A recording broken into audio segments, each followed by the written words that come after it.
Graça e paz. Amém, irmãs? Amém. Todo mundo está feliz? Amém. Descansadas? Assim, ó. Esse descansado. A mulher para chegar aqui hoje é diferente, não é?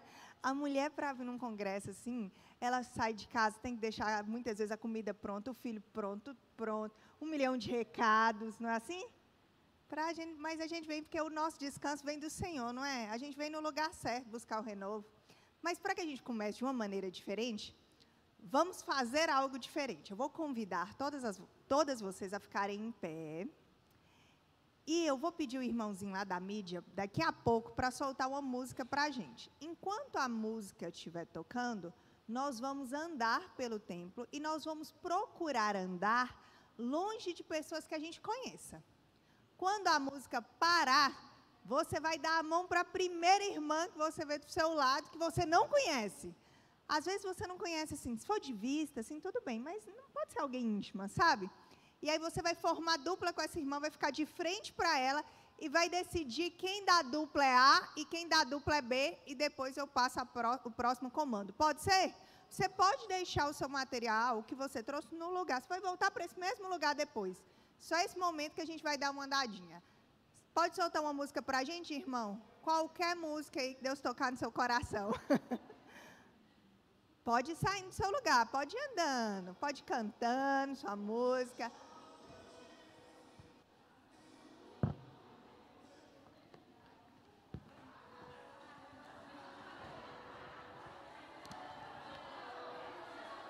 Não parou ainda não. Pode andar, pode andar.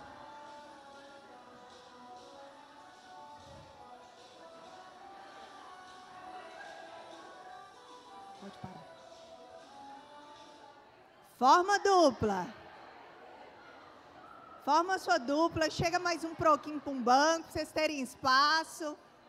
Formou a dupla. Decide da dupla quem é A e quem é B. Decidiram quem é A e quem é B da dupla? Ótimo. O que a gente vai fazer? Nesse momento, você vai se apresentar para a sua irmã. Você vai falar com ela quem você é, ou características sobre você que você acredita que falem sobre a sua identidade. Se um dia alguém for me descrever, eu quero que lembre disso. E aí você vai se apresentar para essa irmã. Levanta a mão para mim, todo mundo que é A. Aponta para B e fala, você começa.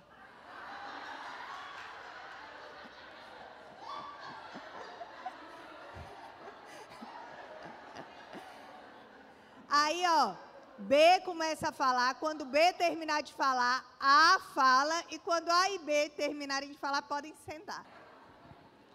Eu acho que se a gente tivesse pedido os homens para fazer essa dinâmica, já tinha acabado, não tinha?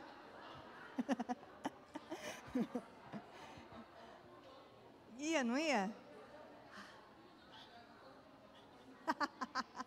Ia ser rápido, objetivo, direto, né? Mas com a gente é diferente, glória a Deus que a gente é diferente. Todo mundo está comigo, quem está comigo bate uma palma. Quem está comigo bate uma palma. Ótimo. Foi fácil ou foi difícil? Tem hora que é fácil falar sobre a gente, né? Aí tem hora que dá uma complicada. Às vezes você fica assim pensando, eu vi algumas, né?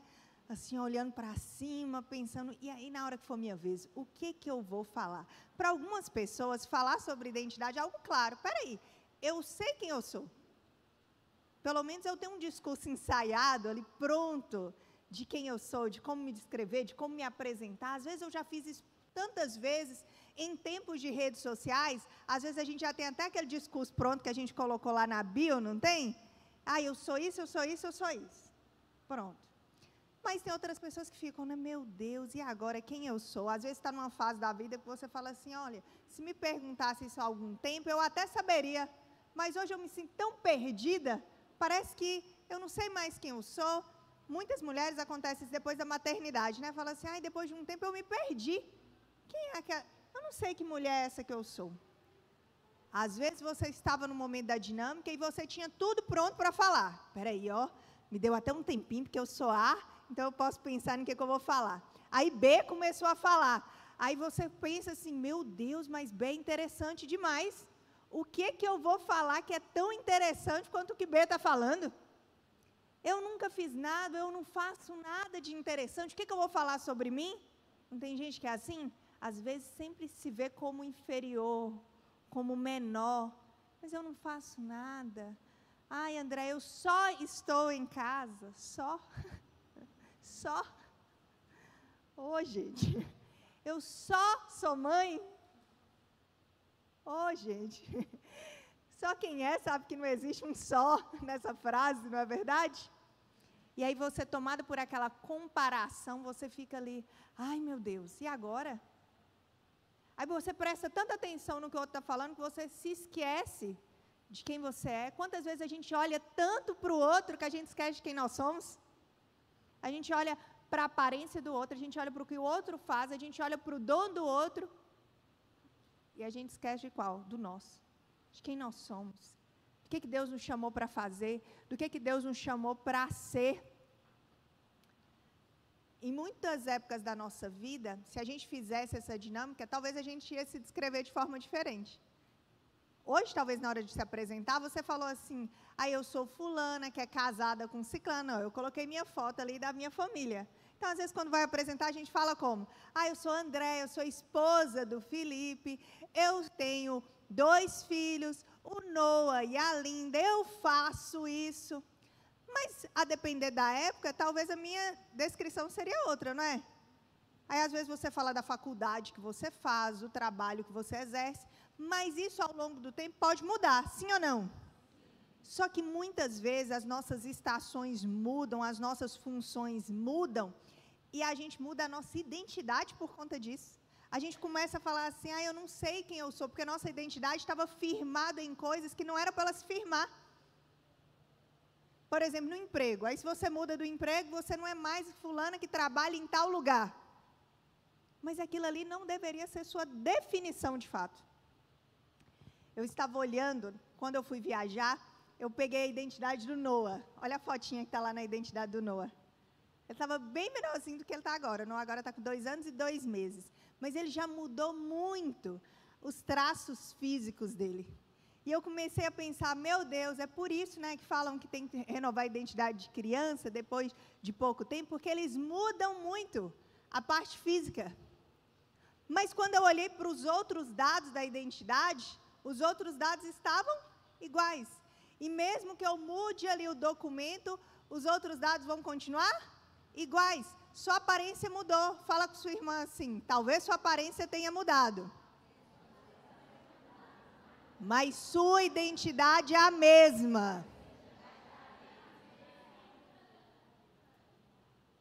Antes mesmo de nós sermos plano dos nossos pais, Deus já tinha uma identidade para a gente. Ele já tinha determinado algo para a nossa vida, que não muda de acordo com a nossa estação, que não muda de acordo com a nossa profissão, que não muda de acordo com o nosso estado social ou nosso estado civil, não muda. Tem uma identidade que Deus nos deu, que não muda. Fala com sua irmã, a identidade que Deus te deu, não muda. E quando a gente pega essa identidade, tem um dado muito importante escrito lá. E olha que incrível, que alguns documentos da terra testificam algo do céu. Na identidade da terra, fala o quê? Tem um dado lá muito importante, que é qual? De quem que você é filho. Não tem afiliação? Gente, isso é muito poderoso. Isso é muito poderoso. É algo sendo validado na terra que vem do céu. Toda identidade tem a ver com o quê? Com o Pai. Toda identidade tem a ver com o Pai. Se você vem de uma cidade bem no interior, isso é mais forte. Você vai ouvir alguém te falando assim, quando quer saber quem você é. Você é filho de quem? Alguém já ouviu isso? Nossa, gente, na cidade do interior é muito forte. Você conhece muito quem é você, ou as pessoas pelo menos têm um interesse em te conhecer, através de quem você é? Filho. Meu esposo cresceu numa cidade do interior chamada Porteirinha. Alguém aqui conhece Porteirinha?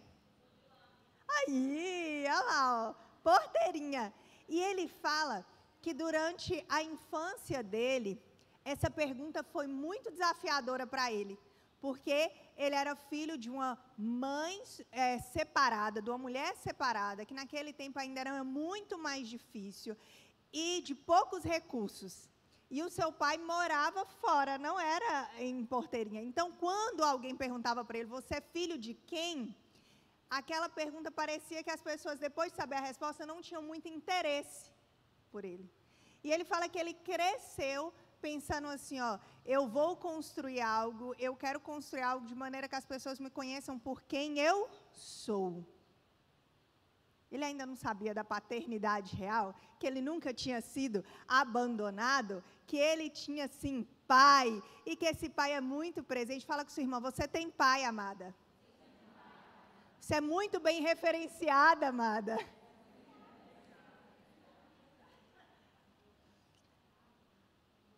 Essa pergunta muitas vezes machuca a gente, não é? Eu não sei qual que é a sua filiação terrena. Eu não sei se você conheceu os seus pais. Eu não sei se você teve um bom relacionamento com eles. Eu não sei se eles são presentes na sua vida ou não. Mas tem uma coisa que eu tenho certeza, é que a paternidade que te define, a filiação que te define, não é essa daqui, mas é a do céu. Fala com a irmã, você tem uma identidade do céu, que Deus te deu. Muitas vezes, para que a gente conheça o pai, a gente olha para o filho. Já reparou que às vezes você vê uma criança obediente, você fala assim, gente do céu, olha só, olha, esse pai deve ser muito bom, que olha que criança educada, esse pai está de parabéns. Já viram isso? A gente faz esses comentários, não faz? Então hoje, para a gente conhecer um pouco mais sobre o pai, a gente vai falar sobre alguns filhos. E a palavra dessa manhã, que Deus pediu que eu trouxesse para vocês, é deixa eu te apresentar o seu pai. Fala com a irmã. Ela vai apresentar o pai para a gente.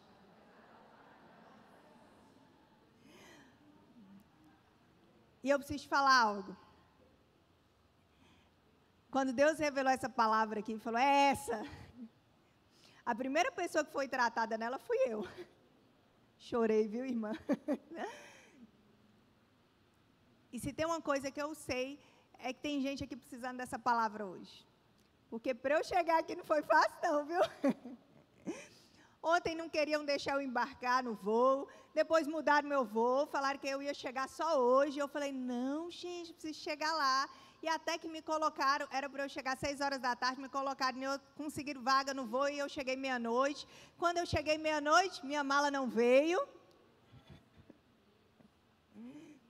E quando eu entendo, quando eu vejo tudo isso, eu falo assim, é porque se a gente não incomodar, está errado, não está? Então, abra seu coração nessa manhã, que Deus tem algo para falar com você. Deus tem algo para falar com você de verdade. Vamos abrir a palavra lá em Lucas 15. Lucas 15.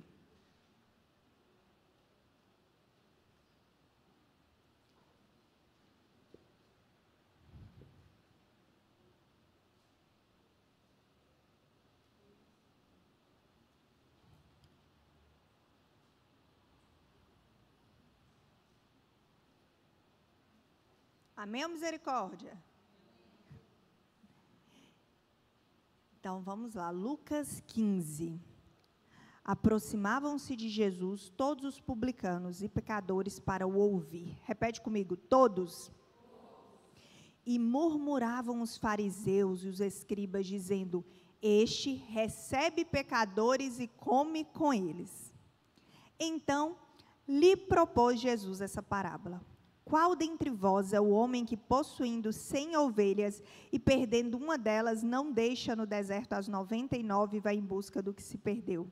Até encontrá-la, achando-a, põe-a sob os ombros, cheia de júbilo. Indo para casa, reúne os amigos e vizinhos, dizendo-lhe, alegrai-vos comigo, porque já achei a minha ovelha perdida.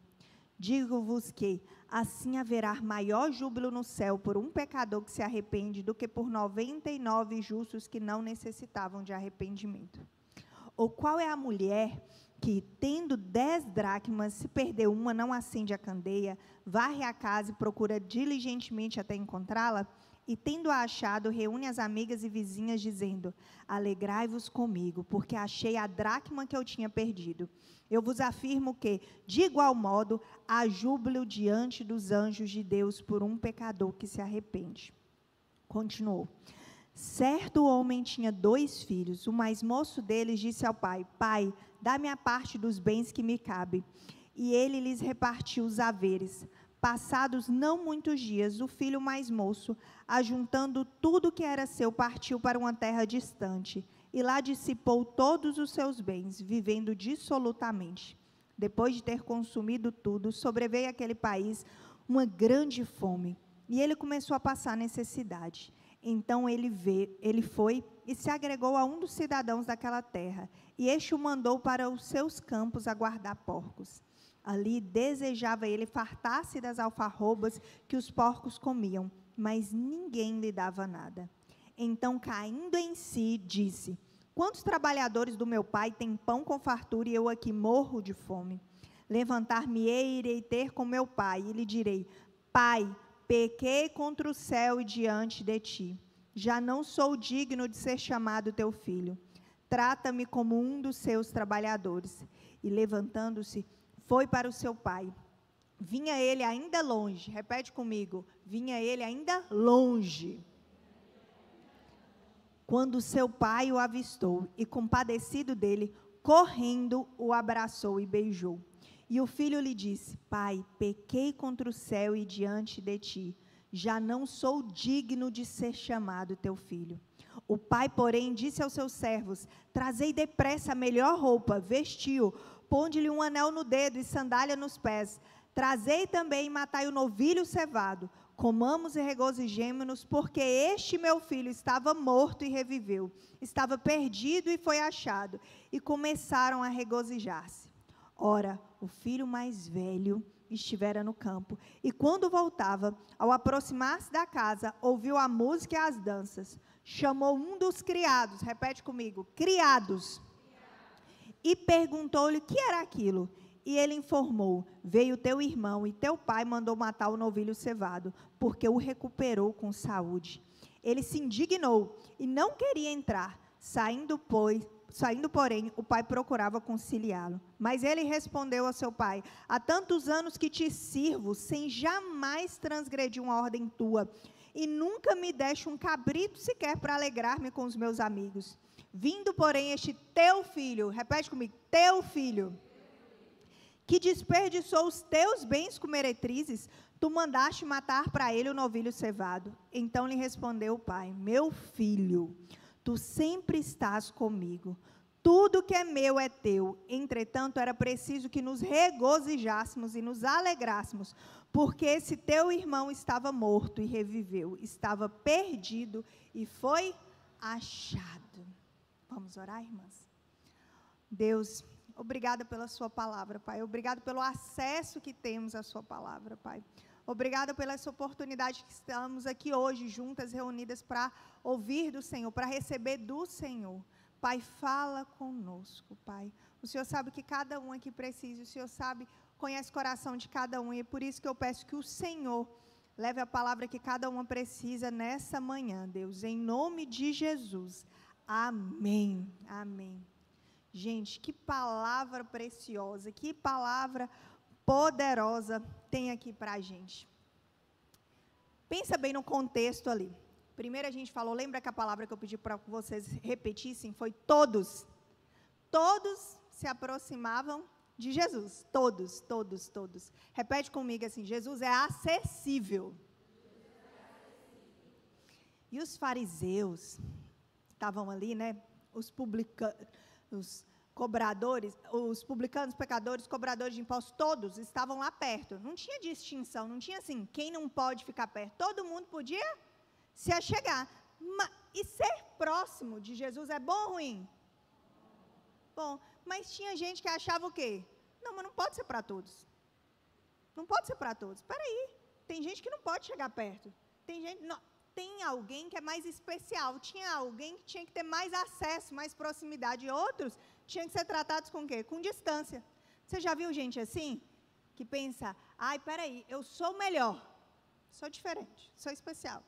E tem gente que não é muito próximo de Deus, não. Fica julgando. Fulano que faz isso? Próximo de Deus? Jamais. Não tem gente aqui assim, não é, irmãs? Não tem gente que fica julgando a outra irmã, tipo, se acha perto de Deus. Não pode estar perto de Deus. Olha o que ela está fazendo. Olha o que ela está postando. Olha o que ela está falando. Está distante do Senhor aquela ali. Não tem irmã julgadora aqui, em nome de Jesus. Amém? Mas repete para mim.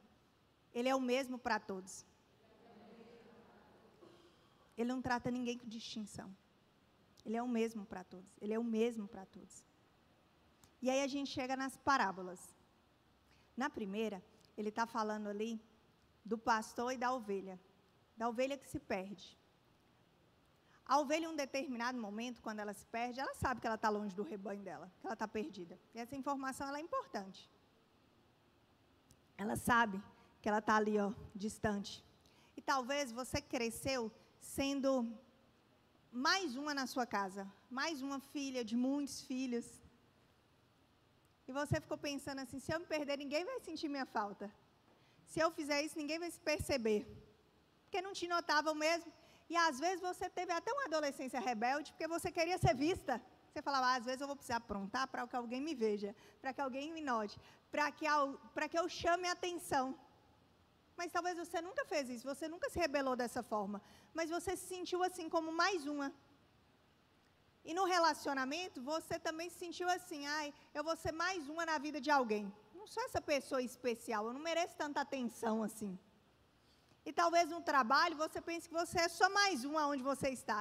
E por isso, talvez você nunca faz muita coisa, porque você fala, eu não importo, eu sou mais uma na igreja, se eu não for nesse domingo, ninguém vai perceber, ninguém nota a minha falta se eu não for. Mas essa parábola vem para te lembrar que você nunca é mais uma para o seu pastor. Que ele sempre te vê. Que para ele, mesmo em meio a 99 que estavam presentes, ele sente a sua falta. Ele volta para te buscar. Porque não importa quantas ele tem. O pai se importa com cada filho. Quem aqui tem mais de um filho? Não adianta estar só um com ele. A gente sempre quer ter todos, sim ou não? A gente sempre quer ter todos com a gente, perto da gente, junto com a gente. A gente sabe. Cadê cada um? Espera aí, eu sei. Eu vejo, eu te noto, eu te percebo. Eu sinto sua falta. E é assim que ele passou com aquela ovelha. Ele está falando, eu te vejo, eu te noto, eu te percebo. O pai está querendo falar com a gente essa manhã. Eu te achei. Fala com a irmã que está do seu lado, ele te achou. Se você está aqui é porque ele te achou. Depois fala da dracma perdida. A dracma era uma moeda naquele tempo. De acordo com as minhas pesquisas, ela servia como se fosse o pagamento de um dia de um trabalho de um produtor agrícola. E fala naquela passagem que a mulher tinha 10 dracmas e ela perde uma. Para ela, isso é um valor muito significativo. E ela vai lá procurar aquela dracma. Gente, olha que poderoso. A dracma era uma moeda e ela está ali, de muito valor. Fala com a pessoa que está do seu lado. Tudo que tem na palavra tem um sentido. Se fez um exemplo com a moeda, é porque a moeda tem o quê? Valor. Fala com a irmã que está do seu lado. Você tem valor. Você tem valor. Então, tem primeiro a passagem lá da ovelha, depois tem a passagem da dracma, não é isso? A dracma sabe que está perdida, uma moeda consegue saber que está perdida? Não. Mas guarda essa informação que nós vamos precisar dela ali na frente. Mas quem perdeu sabe, não sabe? E aquela mulher vai lá e acende o quê? Acende a candeia, a lamparina, ela varre a casa, ela faz tudo para tentar achar a dracma. Acender a candeia, colocar luz na escuridão. Não importa onde você vai tentar se esconder, irmã. Deus vai colocar luz na sua escuridão para te achar. Não importa. Você pode tentar esconder no seu trabalho, você pode tentar se esconder nos seus estudos, porque às vezes não é nem só em um lugar, Às vezes a gente se esconde de Deus, é nisso. Estou trabalhando demais, eu estou estudando demais. Às vezes a gente se esconde de Deus na nossa maternidade. Aí eu estou tão atarefada que eu não estou tendo tempo para orar. Às vezes a gente se esconde de Deus no nosso casamento. A gente vai lá, ó, cuida do marido, faz as coisas na casa, faz tudo, mas não tem tempo para Deus. Mas Deus vai colocar luz na sua escuridão e vai te resgatar. Ele vai te chamar. Ele continua te vendo. Varrer a casa. Quando a gente vai varrer a casa, nunca é só varrer uma casa. Varrer a casa é um evento, não é? A gente coloca as coisas que estão fora do lugar no lugar. Sim ou não? A gente acaba descobrindo e achando algumas coisas, não é? A gente vai limpar outras.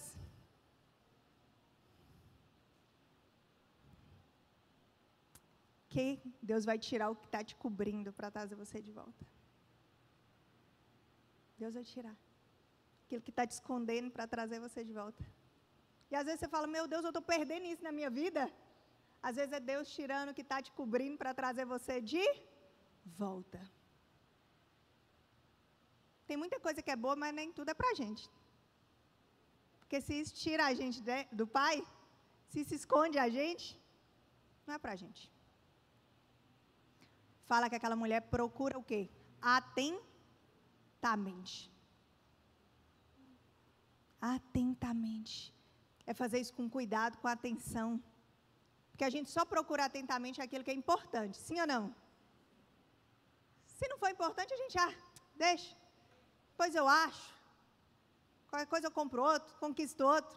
Mas quando é importante, a gente procura. Não procura, irmã? Não, eu vou achar. Eu coloco todo mundo para procurar, mas eu acho. E ela procura atentamente. Depois fala que ela procura até encontrar. Amada, Deus não vai desistir de você, não. Ele vai procurar você até te encontrar. Fala com a irmã que está do seu lado. Até te encontrar. Ele não vai te substituir. Ele não vai te trocar. Ele não vai deixar para depois. Ele não vai cansar de você. Aí, André, mas faz tanto tempo. Até te encontrar. Ou mais ainda, até você ter um encontro com Ele. Ele vai te procurar. Até te encontrar. Isso é importante demais para que Ele te esqueça. Fala com a irmãzinha que está do seu lado. Isso é importante demais para ser esquecida.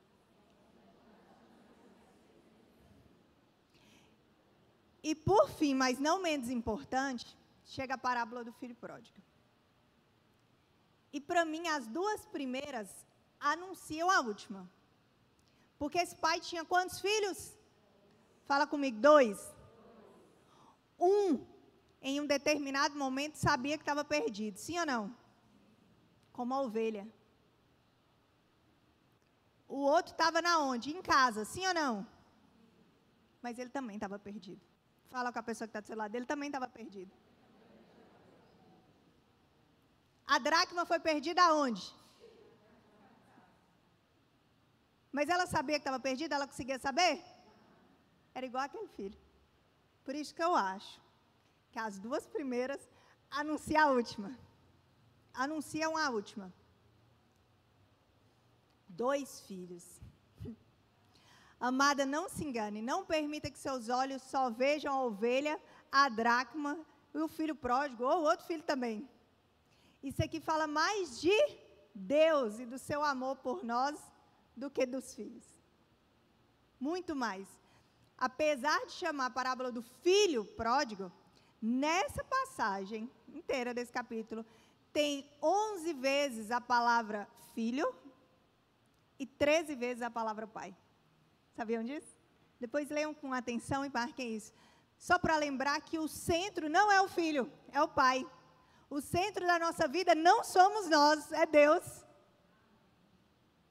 E às vezes a gente vive a nossa vida pensando que o centro da nossa vida é quem?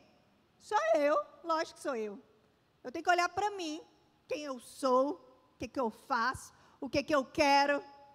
Mas isso aqui vem lembrar que o centro da nossa vida é o Pai.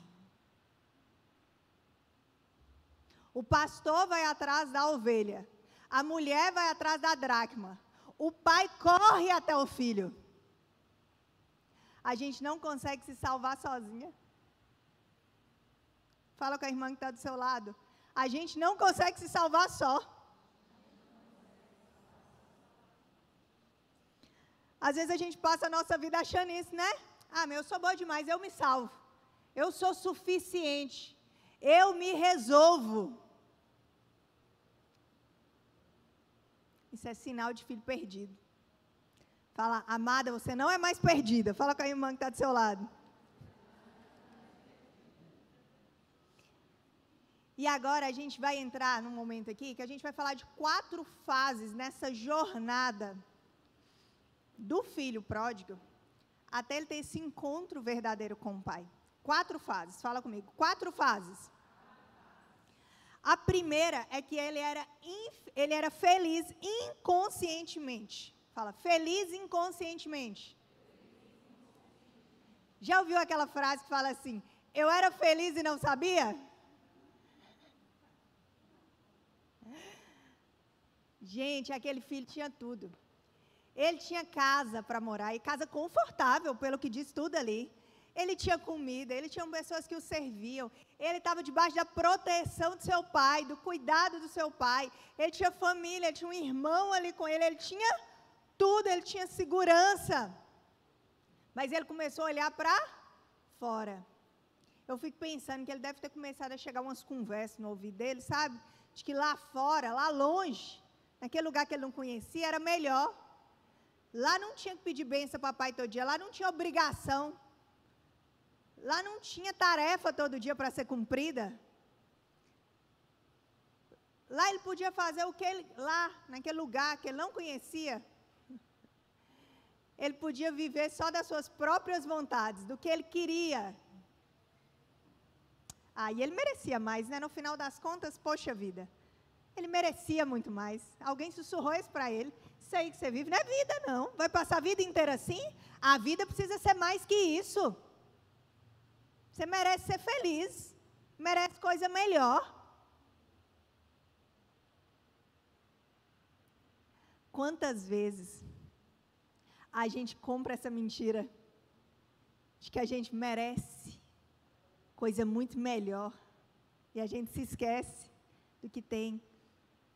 O desconhecido lá de fora rouba a alegria do que a gente tem, rouba a visão da nossa casa, e a gente começa a achar que tudo que a gente tem é ruim. Minha casa é ruim, meu marido é ruim, meu trabalho é ruim, minha igreja é ruim demais, eu não quero isso aqui não, eu quero viver para ser feliz. Alguém já ouviu isso? Você tem que ser mais feliz, para de ser presa, engessada desse jeito. Pensa lá em Adão e Eva, eles tinham tudo, não tinham? Eles tinham um paraíso, eles tinham tudo ali, ó, com fartura, maravilhoso, eles tinham a presença do Pai ali com eles. Mas a serpente sussurrou o quê? Ah, mas vocês podem ter muito mais. Você pode ter muito mais, você pode ser igual a Deus. E às vezes você fala assim, mas jamais eu ia ser igual a Eva, jamais eu ia querer ser igual a Deus, mas às vezes você está querendo ser igual sim, sendo dono de sua própria vontade. Eu quero ser o Senhor da minha vida. Quantas vezes a gente fala que não é igual a Eva, mas a gente vive todos os dias nas nossas ações falando o quê? Eu sou dona do meu destino. Eu faço o que eu quero, não o que a Bíblia diz. É o que eu tenho vontade, o que eu gosto. Eu quero que as coisas sejam moldadas de acordo com o que eu quero viver. Deus que se adapte a mim, a esse tempo, ao que eu preciso, e não eu a Ele. A gente está do mesmo jeito, querendo o quê? Querendo o que é de Deus, o lugar de Deus nas nossas vidas. Quantas vezes a gente tem permitido que isso aconteça? Quantas vezes a gente, tomado pelo olhar de fora, a gente começa a só murmurar. Ai, ter filho é difícil demais. E aí a gente começa a reclamar dos filhos. Espera aí. Menino, vamos sentar. Se for para cada um falar uma coisa de reclamar de maternidade, o negócio vai. E agora vamos sentar. E você arruma uma amiga para você falar mal do marido. Aí começa. Vixe, mas aquele homem. Não, André, a gente está compartilhando para orar. E aí vai. E a lista é longa. E aí você começa a reclamar da igreja. Porque deveria ter sido desse jeito. A inscrição tinha que ser desse valor. Não tinha que ter nem inscrição. Aí você começa a reclamar. Aí você começa a murmurar.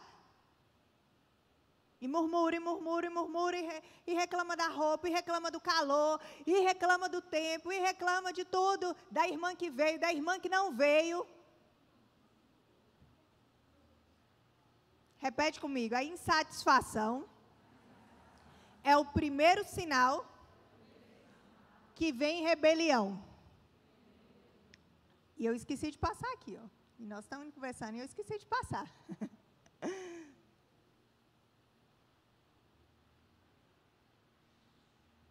Vou colocando aqui, que às vezes vai dar.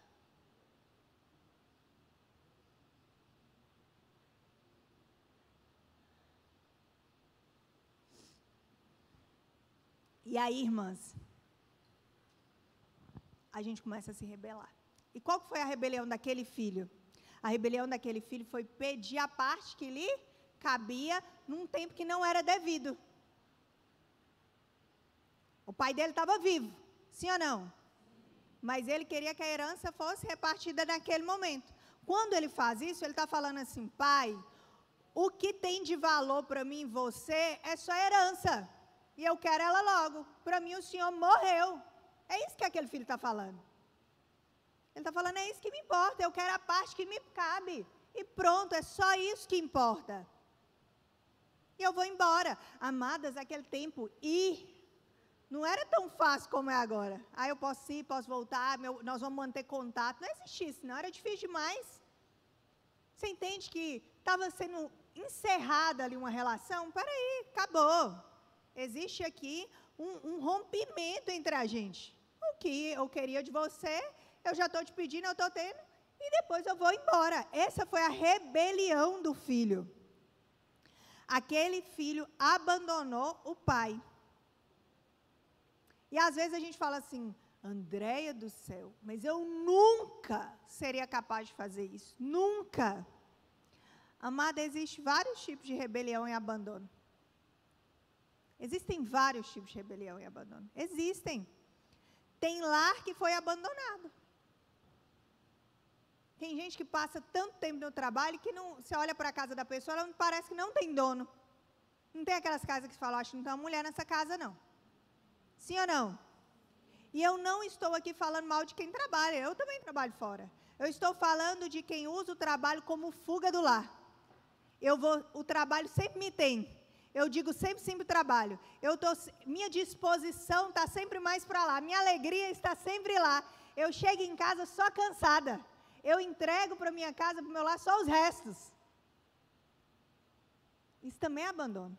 Isso também é rebelião. Às vezes, sua rebelião está no casamento. Eu vou entregar só os restos do meu marido.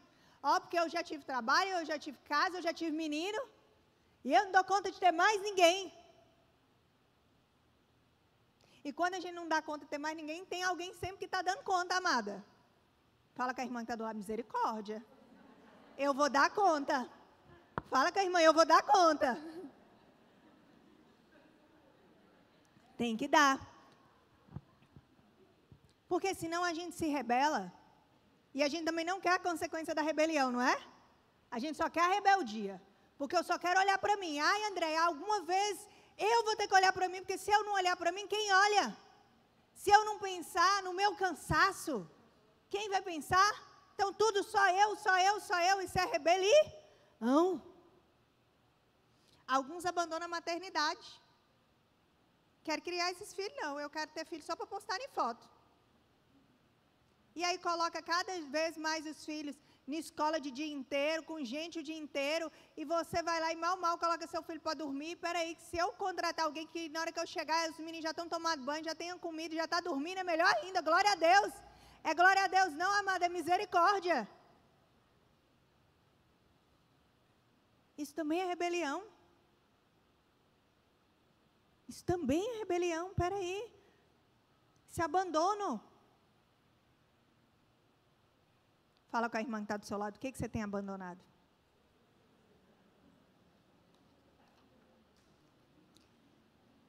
Tem aquelas que estão insatisfeitas com a igreja, sabe o que faz?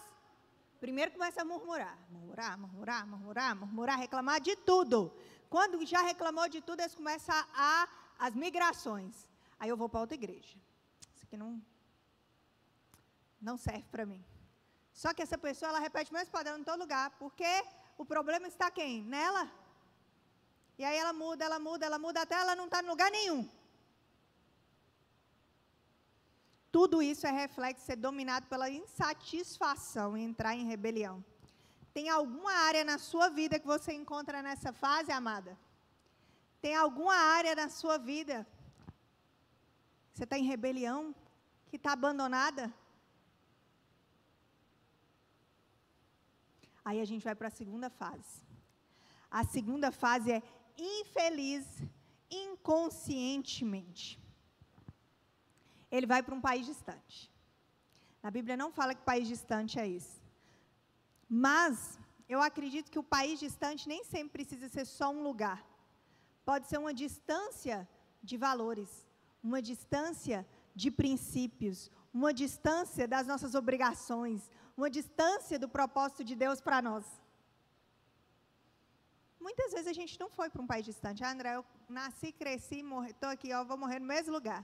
Mas às vezes a gente se afastou dos princípios, dos valores, da base, da referência, das nossas obrigações, do cumprimento do nosso dever, do nosso lugar.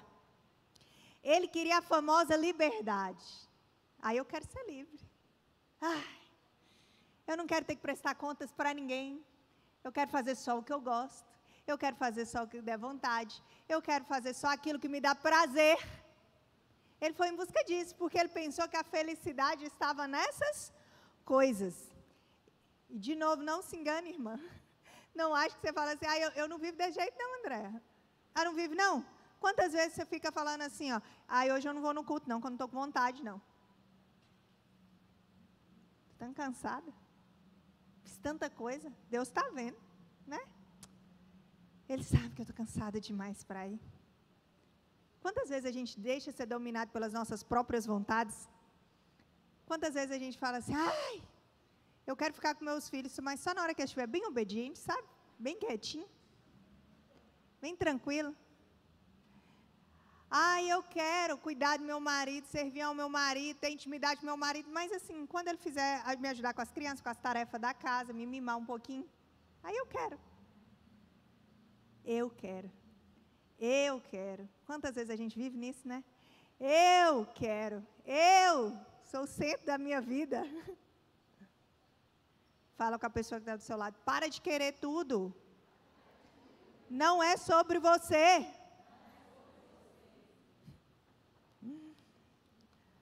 Quantas vezes a propaganda da serpente que convenceu Eva tem nos convencido também que nós merecemos mais. Mas a serpente sabe falar com o nosso ego, não sabe? Você merece mais. Você trabalha tanto. Você faz tanto. Você é tão boa. Você merece alguém que te valorize mais. Você merece alguém que te perceba. Aí você já vai ficando com raiva do seu marido. Você merece alguém que te note. Você merece alguém que te ajude. Olha tudo que você faz e ninguém nunca vê, ninguém nunca nota, ninguém nunca reconhece. E ao mesmo tempo ela também coloca lá na sua vida, olha esses meninos, acabou com sua vida? Te lembra de tudo aquilo que você fazia antes e agora não faz mais? Olha só, você precisa de mais tempo para você, para se ver, para se olhar, para se cuidar. Deixa esses meninos aí, tanto de gente foi criada assim, é bom que eles ficam fortes, deixa eles ser criados sozinhos assim, eles criam resistência. Você vai, deixando. Deixa o marido, peraí, porque eu vou fazer um pouco que me dá prazer, porque eu também mereço.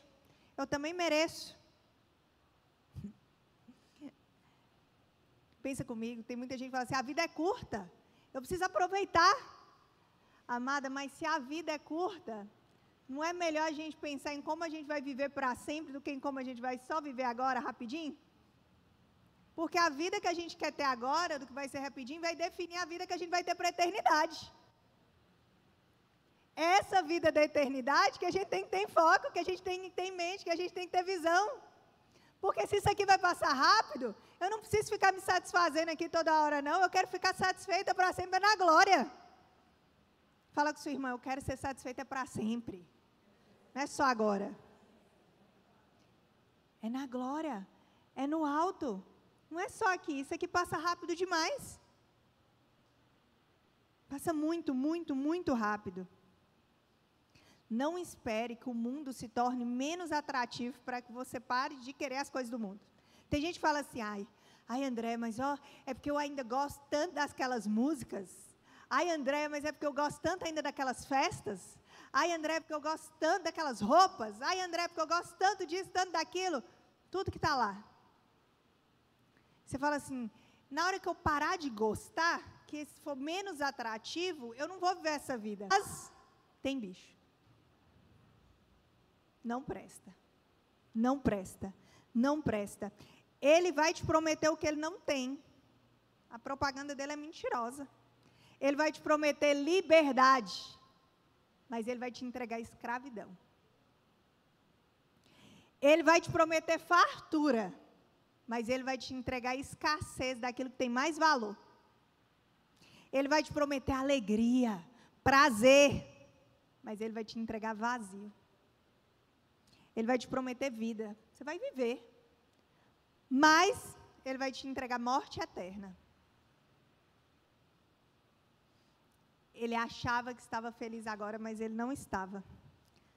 Não há nada que seja mais temporário do que a felicidade no lugar errado. Fala com a irmã que está do seu lado. Não há nada que seja mais temporário do que a felicidade em lugar errado. Tem alguma área, irmã, na sua vida que você está infeliz inconscientemente? Que o seu ego está alimentando, que as suas vontades estão dominando, e que você acha assim, mas isso, eu estou feliz.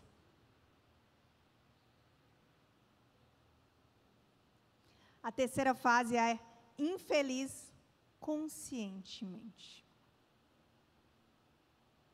A ovelha entendeu que está perdida. O dinheiro acabou.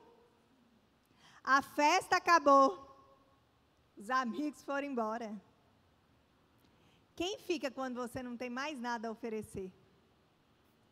Porque se as pessoas te compram pelo valor desse mundo, você também é descartada quando você não tem mais nada a oferecer por ele.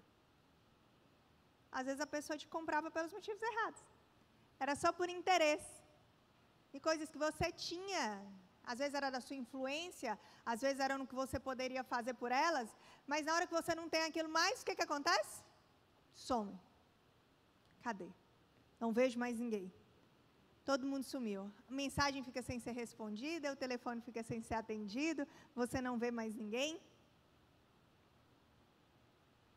E nesse tempo você descobre de forma dolorosa quem te ama e quem te usa. O filho pródigo, ele entende que ele não perdeu só coisas financeiras, materiais. Ele também perdeu pessoas, não tem mais ninguém agora. Não tem mais ninguém com ele. Ele está sozinho. Quem quer ser da turma, quem quer ser de todo mundo, acaba sem ninguém. Ai, mas eu vou fazer isso porque eu preciso me enturmar. Eu vou fazer isso porque eu quero continuar com minha turma. Eu vou fazer isso porque senão eu vou ficar sozinha. Amada, se você seguir todo mundo, você vai ficar sozinha do meu jeito. A gente não segue todo mundo. A gente tem que seguir Jesus. Só assim a gente não fica sozinha. Fala com a amada do seu lado, você tem que seguir Jesus. Na casa do pai, ele era guardado pela obediência. É isso. Tem hora que você fala assim, vou fazer porque está mandando. Você nem entende, mas você faz. Quando você é filho, não é? Assim? Sua mãe fala, vai fazer isso. Seu pai fala, vai fazer isso. Vou fazer porque está mandando. E depois você entende como aquilo te guardava. Eu lembro quando eu comecei a namorar, eu tinha horário para chegar em casa. 10 horas da noite eu tinha que estar em casa. E eu ficava assim, gente, mas 10 horas da noite todo mundo está saindo. E eu tenho que chegar. E lá em casa tinha que chegar. E meu pai ameaçava. Se não chegar até esse horário, suas malas vão estar lá embaixo. Tinha que chegar em casa naquele horário.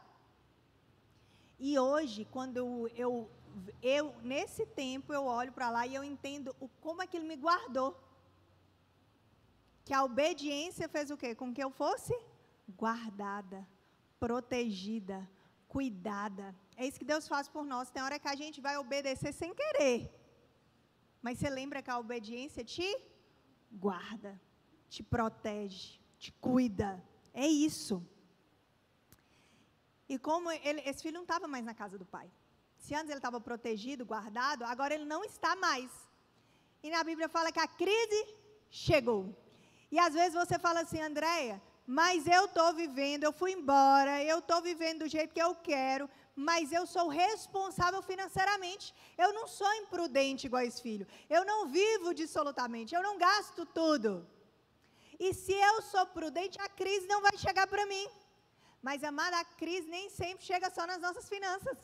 A crise às vezes vai chegar na nossa saúde, a crise às vezes vai chegar no casamento, a crise vai chegar na maternidade, às vezes vai chegar no nosso trabalho. Porque se a gente está fora da casa do pai, a crise alcança a gente de um jeito muito pior.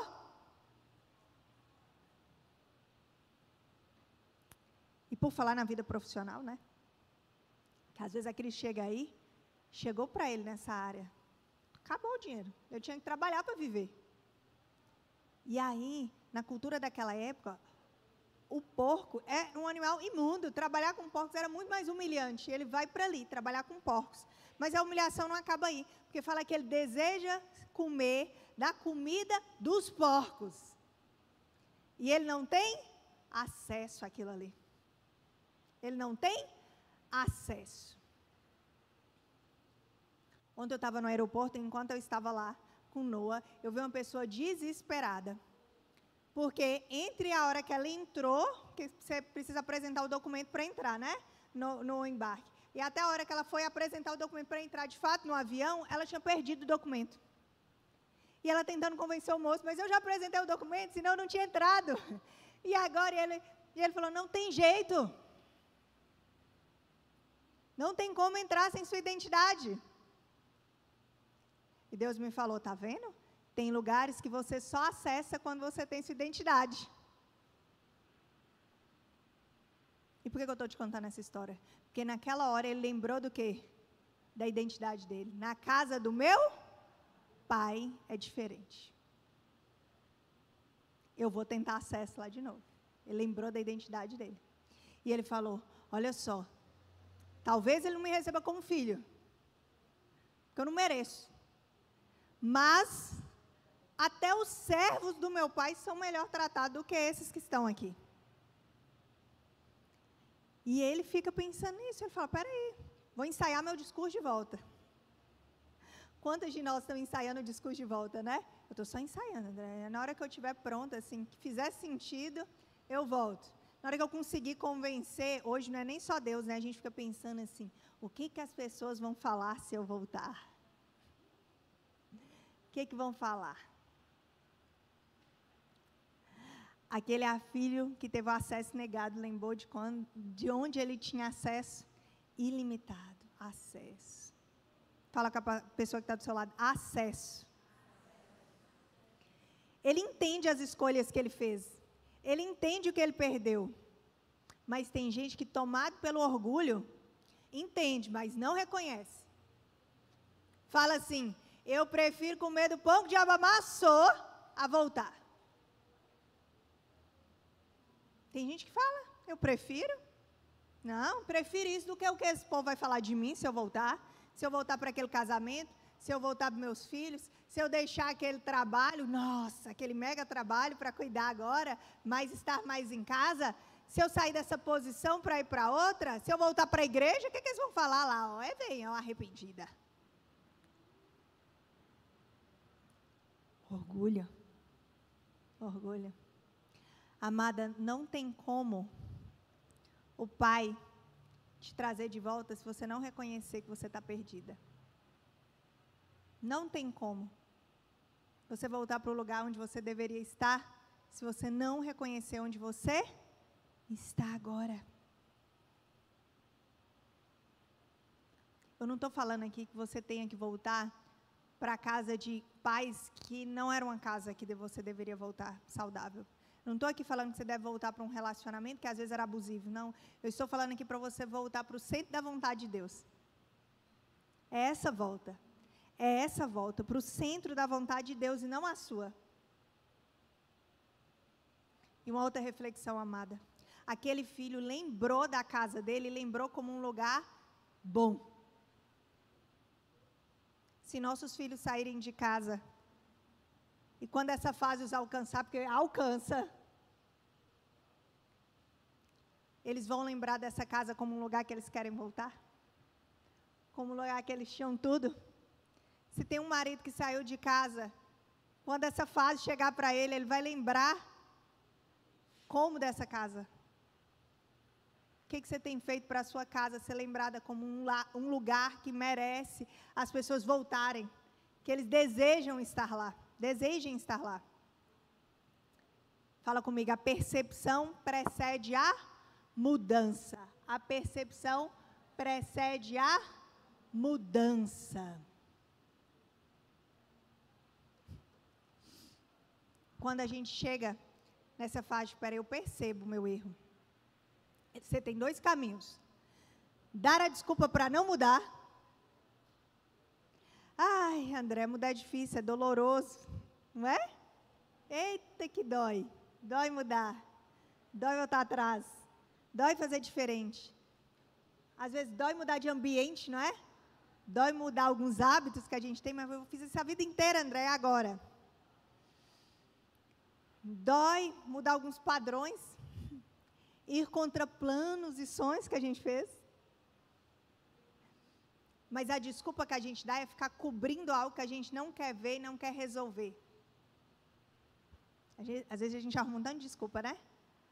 Quando eu for mais velho, eu faço isso, eu mudo. Quando eu já tiver alcançado o sucesso que eu quero, aí eu volto. Quando isso? Esses dias eu ouvi uma palavra de uma pessoa que estava indo assumir o ministério, e ela falou com a pessoa que falou com ela, já é a hora, você tem que assumir agora. Ela falou assim, não, mostrou uma lista de coisas, depois que eu tiver feito isso aqui tudo, aí eu vou assumir o ministério. Aí, a pessoa que estava conversando com ela falou assim, mas quem disse que Deus quer seus restos? Deus quer sua juventude, Deus quer seu vigor, Deus quer o que você pode fazer para Ele agora. Ele não quer você depois que você só tiver feito as coisas para você, e aí o que sobrou fica para Deus. Fala com a pessoa que está do seu lado, Deus quer agora.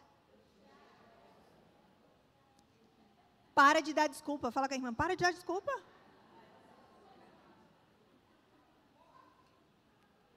E se você sai da fase de dar desculpa, você começa a assumir responsabilidade, que é, eu reconheço que eu fiz, ou o que eu não estou fazendo. Eu me arrependo. Eu vou voltar e eu vou mudar. Amada, está na hora de voltar. Chega de sofrer. Chega. Está na hora de voltar. Seu pai está te esperando. Fala com a pessoa que está do seu lado. Seu pai está te esperando. Mas quando a decisão de voltar for tomada, não vai ser fácil. Porque primeiro o diabo fala o quê? Você merece, você pode, você consegue, o mundo é seu, vai lá, você pode ser toda poderosa. Ele te convence que você é livre. E depois, quando você decide voltar, o que é que ele tenta te convencer? Você não pode não, tá doida, é? Você acha que o povo vai falar o quê se você tentar voltar? Eles vão te rejeitar, eles vão te humilhar, eles vão jogar na cara o que você fez, eles vão te lembrar dos seus pecados, eles te viram, viu? Eles viram o que você estava fazendo, onde você estava indo, eles viram o que você fez. Você não pode voltar não, aquele lugar não é seu não, você é escravo agora aqui, ó, dessa cultura, desse meio, dessas amizades, desse trabalho, desse seu passado. Não tem lugar para você lá mais não. Você abriu mão daquele lugar. Quando você decidiu ir embora, você abriu mão. Aquilo não te pertence. E ele tenta te falar que você é suja. Que você não merece. Que você não deve voltar. Que você não tem mais lugar. no discurso do filho, ele vem preparando para falar assim, ó, eu não sou mais digno. O diabo vai tentar te convencer que você não é digna de voltar. Não tem ninguém te esperando. Que você vai ser rejeitada, que você vai ser humilhada. Mas isso é uma mentira. Fala com a irmã que está do seu lado, isso é mentira. Mas você pode estar pensando, você não sabe o que eu fiz? Se você soubesse o que eu fiz, você não estava falando isso aí, não. Andréia do céu, se eu te contasse, conto não, que eu tenho vergonha. Você não sabe o que eu falei, você não sabe o que eu abandonei. Amada, eu posso não saber o nome do seu pecado, eu posso não saber o que você fez, mas eu sei quem é seu Deus, eu sei quem é o seu Pai, e eu sei que Ele não está esperando um filho perfeito, mas Ele está esperando uma filha arrependido. Fala com a pessoa que está do seu lado, Ele não espera um filho perfeito, Ele está esperando um filho arrependido. Do que você tem que se arrepender hoje, amada? Do que você tem que se arrepender hoje? A quarta fase. Eita, a quarta fase. Eu gosto da quarta fase. Todo mundo quer estar na quarta fase. Aqui, ó. Feliz conscientemente. Tem uma música que eu gosto muito, que ela diz assim, ó. Eu vaguei o mundo afora, mas não encontrei o que tenho agora. Eu tenho você, só tenho você. Às vezes, a gente vai vagar lá, ó, tempo lá fora. Porque a gente achava que o que a gente estava precisando estava lá fora. Mas a gente não vai encontrar. O tempo vai mostrar que o vazio só aumenta. E aí você vai voltar e falar assim, eu tenho você. E na música fala assim, eu só tenho você. Porque às vezes a gente vai precisar perder tudo para entender que só Deus é suficiente. Que isso é tudo. Mas você não precisa, amada, perder tudo para reconhecer isso. Reconhece antes. Que Ele é suficiente, que Ele é suficiente, que Ele é suficiente. O texto sugere que o filho vinha ainda longe, quando o pai o avistou.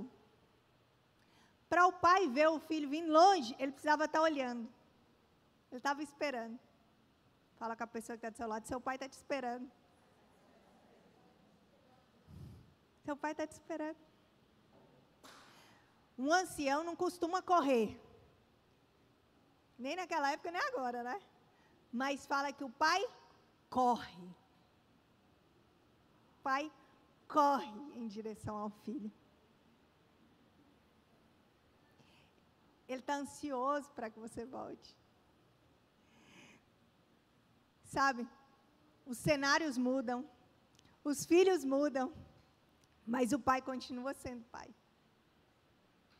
A gente pode ter mudado, amada, mas nosso pai continua o mesmo. Às vezes você está ensaiando o discurso de volta. E você está ali, ai meu Deus, o que eu vou falar para o meu pai? E na hora que ele começa o discurso, o pai interrompe o discurso. E pede para trazer roupa, e pede para trazer calçado, e pede para trazer anel. Deus está mais interessado no seu coração do que no seu discurso. Ele te conhece. Tem hora que a gente não vai encontrar as palavras para falar com Ele mesmo, não? Mas Ele conhece. Sabe quando o pai, a mãe, ouve ali o filho, começa a aprender a falar. Aí ele fala umas coisas que só a mãe entende, ninguém entendeu. Aí a mãe fala, é isso que ele está tentando falar? É Deus com a gente. Tem coisa que a gente não vai saber falar, mas ainda assim Deus entende. Ele entende.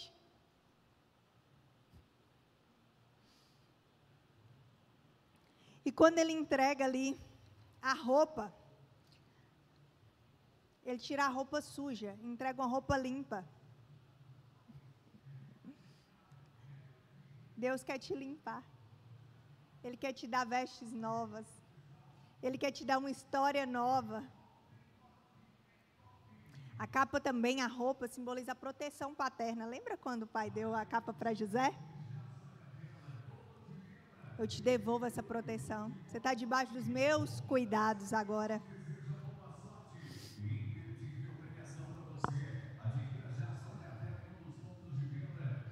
O anel, naquela época, o anel selava as cartas, né? Peraí, eu te devolvo a autoridade de filho, o lugar de filho. Amada, Deus não quer você de volta e vai te rebaixar, não. Você não volta para a casa do pai para ser menos do que filho, não. Ele restitui seu lugar. Você tem honra, você é herdeiro. E o calçado, o diabo quer dizer que você é escravo, não é? Aqui, quando ele te dá um calçado, ele te diferencia. Naquela época, os filhos que tinham calçados, os escravos não. Ele te calça. Você não é mais escravo. Você não é mais escravo. Você não é mais escravo. E ele te dá destino. Calçado também simboliza destino. Peraí, eu estou te devolvendo o destino. Qual que é o nosso destino? É estar com Deus para toda a eternidade. Ele fala assim, ó, lá no Apocalipse 21:7, diz assim: quem vencer herdará todas as coisas, e eu serei seu Deus, e ele será o meu filho.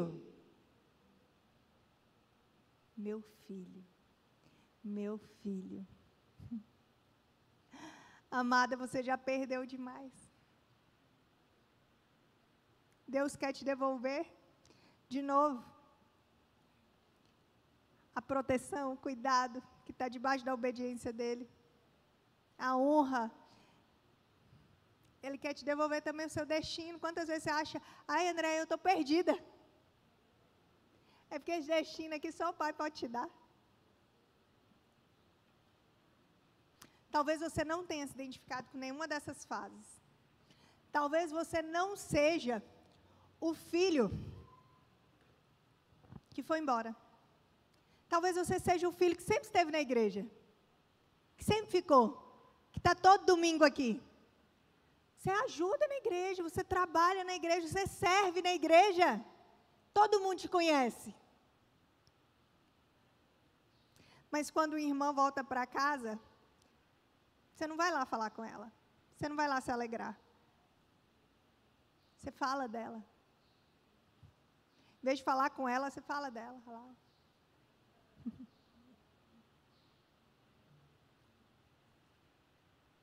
Como que você está em casa, amada?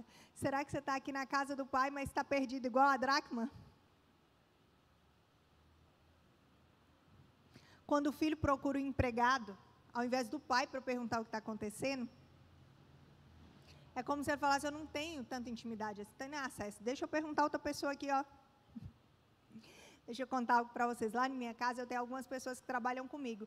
E tem lugares da casa que elas entram e elas têm acesso.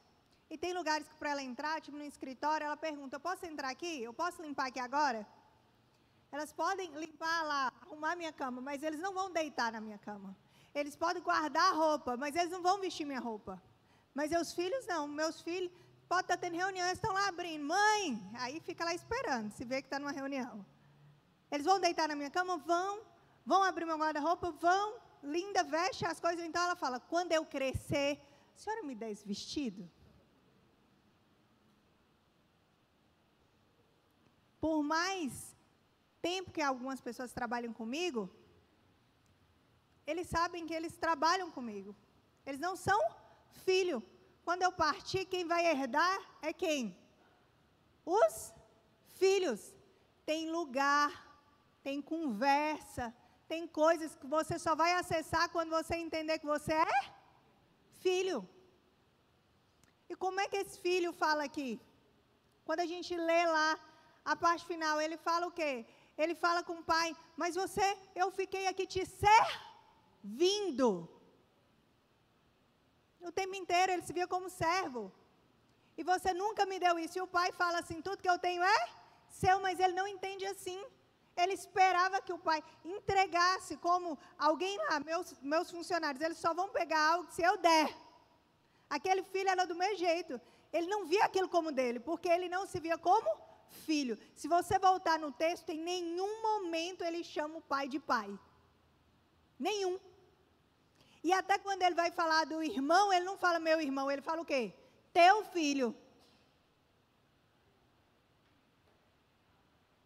Amada, você precisa escolher, decidir, resolver se você é serva ou se você é filha. Às vezes você vive falando, eu sou serva de Deus, eu sou serva de Deus, eu sou serva de Deus. E você vive trabalhando para Deus, isso é muito bom, mas Deus quer mais do que seu serviço. Deus quer ter intimidade com você. Deus quer ter um relacionamento com você de pai e filha. Porque só quando você reconhecer Ele como pai, você vai ter acesso às coisas que Ele tem para os filhos.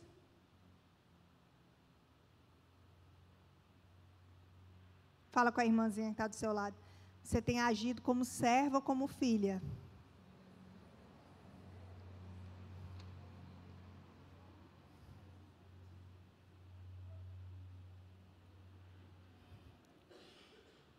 Eu te falei de muitas fases. Mas por mais que a gente tenha entendido muito sobre os filhos aqui hoje, a gente também entendeu muito sobre o pai. Deus é o pai que ama, que perdoa, que vai atrás da gente, que não nos esquece, que nos busca, que pega no colo. Ele traz a ovelha aqui, ó, nos ombros. Ele é o Deus que ilumina a nossa escuridão, que varre as nossas impurezas, que nos procura até a gente achar, que insiste até que a gente tenha um encontro com Ele. Ele nos dá nossa herança, mas Ele espera que a gente volte. E quando a gente volta, Ele não está pronto para nos julgar. Ele não está pronto para nos lembrar dos nossos erros. Ele está pronto para nos acolher e Ele está pronto para celebrar.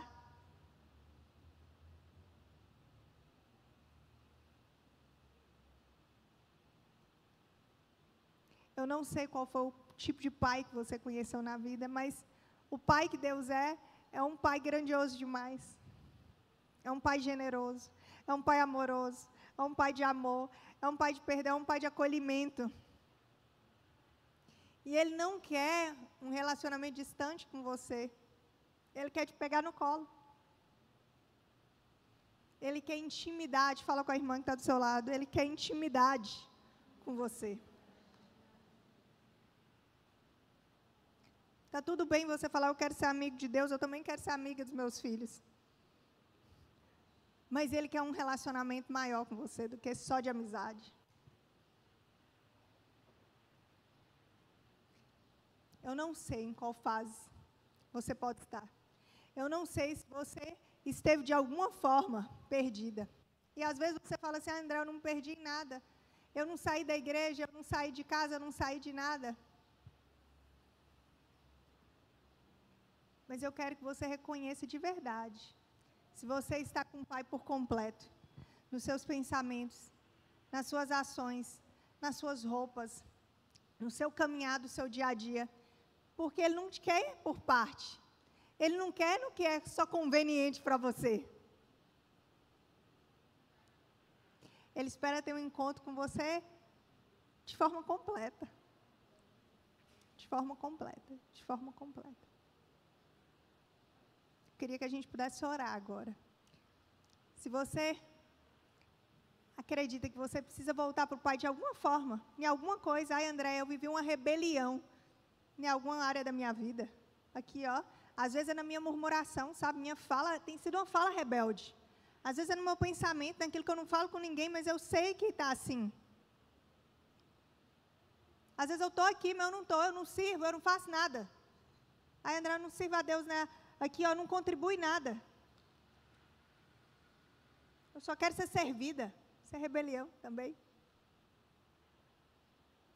Deus te chama de volta. O tema desse encontro nosso é a verdadeira identidade da mulher no século 21. Não importa o século, amada. Não importa o tempo, não importa a fase. A nossa identidade é ser filha.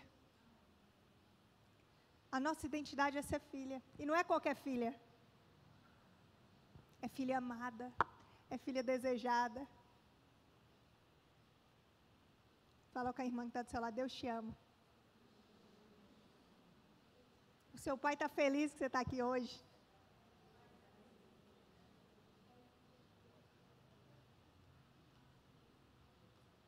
Vamos orar? Oh Deus, muito obrigada por esse dia. Obrigado por essa manhã. Obrigado porque o Senhor fala conosco.